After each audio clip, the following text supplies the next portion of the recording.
Yesterday, Washington was once again shaken by news like a thunderclap.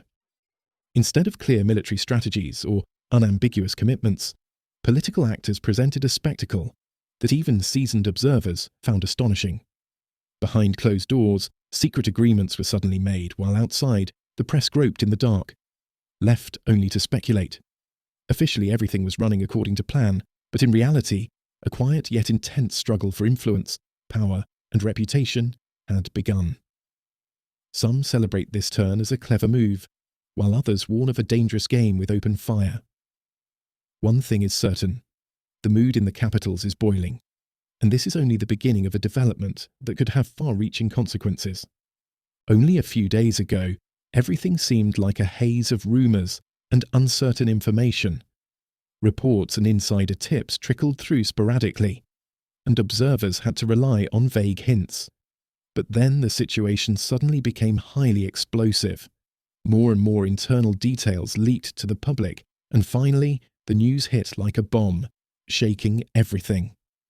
At this critical point, Washington had to react, with clear but radical decisions. Yet before we get to these new developments, a look at Brussels is worthwhile, where a surprising signal emerged, one that does not fit the usual image of EU politics at all. Normally, the EU elites are known for constantly preaching with a wagging finger, escalating every conflict and amplifying the drama. But this time came the shock. A leading EU diplomat dropped the facade and spoke openly, clearly, and bluntly. Europe is on the brink of total loss of control, he declared. For years, Brussels had made grand statements, but neither the economic power nor the political means were sufficient to actually steer the situation. Even if billions flowed, the population's trust was simply lacking, an admission that echoed like thunder through the corridors of power.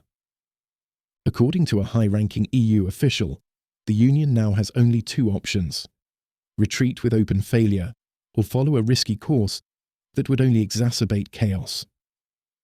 Europe has long been in a structural crisis, which may appear to be political manoeuvring, but is in reality an economic struggle for survival. This candid analysis sent shockwaves through the capitals of the Union. Rarely has it been spoken so bluntly how thin the ice really is. In Washington itself, the mask now falls completely.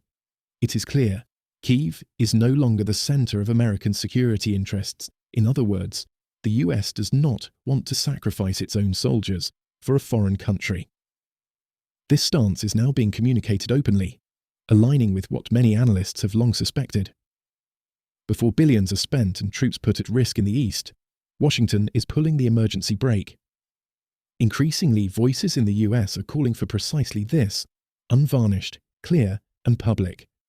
A political earthquake that few could have anticipated. And yet, there is a small glimmer of hope. Escalation might still be curbed. What happened in Washington was a slap in the face for Kiev. Donald Trump made it unmistakably clear that US arms deliveries would be halted for the time being. This signal hits deeply, deeper than many are willing to admit. Only a few days ago it seemed everything was settled, but suddenly Trump pulled the emergency brake. For Zelensky, it was a bitter humiliation, showing that the wind had definitively shifted. Then came the moment that tipped everything over. What had previously been speculation became reality. Behind the scenes in Washington, an offer lay on the table that no one had expected. Trump received signals that forced him to change course immediately, so strongly that even seasoned observers could hardly believe what was happening. US media promptly reported on a poisoned deal, and raised the question of who could possibly take such a game seriously. The situation intensified further. American insiders reported that behind closed doors, not only strategies, but also hard demands were discussed. Among other things, concrete conditions were placed on the table, territorial in nature and with clear boundaries of power. Several independent sources confirmed that this information came from the innermost circles. This is no longer just about diplomacy, but about hard deals behind the scenes. Suddenly, the whole thing is being presented as rapprochement. Yet anyone looking closely immediately sees the tactic. A supposed retreat simulates strength while the clock continues to run. For Trump, this is a perfect pretext to deflect pressure from himself while gaining time. Instead of making immediate decisions, he announced a summit in Hungary in 2 weeks. This was a deliberate choice. The tension is intentionally prolonged, unlike earlier talks, which were scheduled at breakneck speed. The pattern is clear. Trump waits, lets things run, and hopes the situation resolves itself. A risky game that keeps him out of the line of fire while facts are already being established elsewhere. Trump himself made it clear. Even the smallest step toward arms delivery would cross a red line, with unforeseeable consequences. But even if on paper only a small area is being discussed, no one should believe this is the final solution. The risk remains that further demands will follow step by step. While diplomats are still negotiating contracts, valuable time passes, time that could be used to launch new troop movements and create facts on the ground before a single signature is made. According to reports, this very topic was the focus of confidential rounds between Trump and Zelensky. Particularly explosive, a US special envoy reportedly suggested that Kiev give up part of the east, arguing that the population there is culturally more closely connected to Moscow. It is clear Washington is shifting its course. Instead of taking a hard line, it is now relying on concessions to quickly defuse the conflict. Moscow, on the other hand, remains unyielding. Its own goals are pursued relentlessly, whether through negotiations or force. At the same time, Kiev shows the same determination. Zelensky categorically refuses to give up even the smallest part, repeatedly emphasizing that any concession is out of the question. Thus, two fronts collide head-on, one that knows no retreat and one that allows no compromise. An explosive stalemate that could tip into the next escalation at any moment.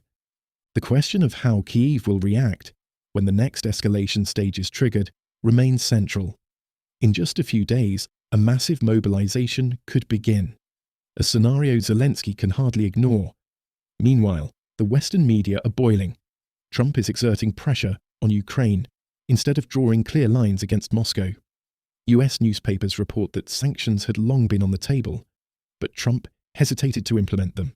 This is causing outrage and demonstrates how much the power game in Washington is spiraling out of control.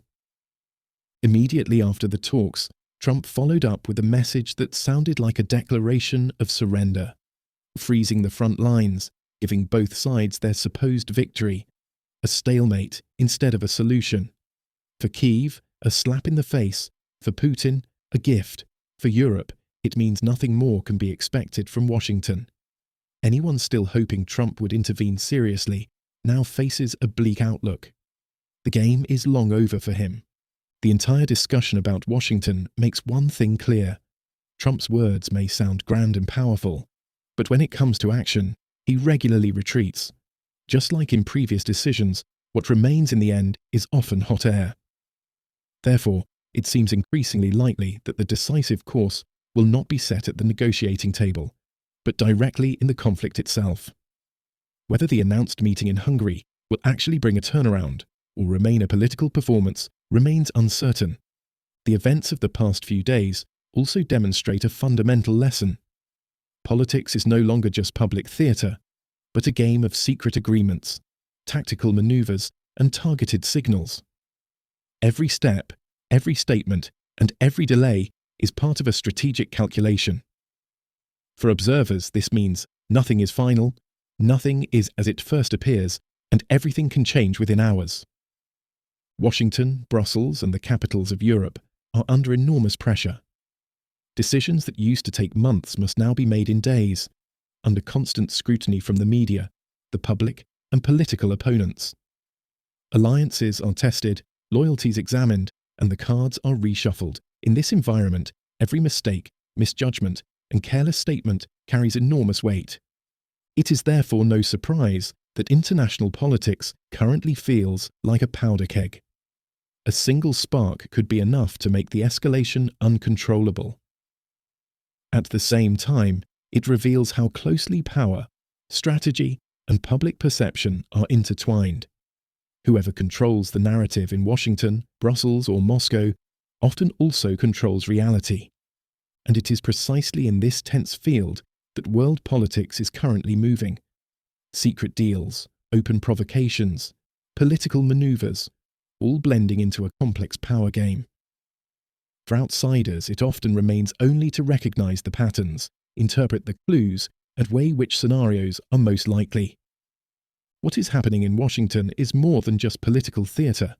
It is a lesson in power, calculation, and strategy, a game in which every decision, every delay, and every public statement is part of a larger plan that only becomes fully understandable in retrospect.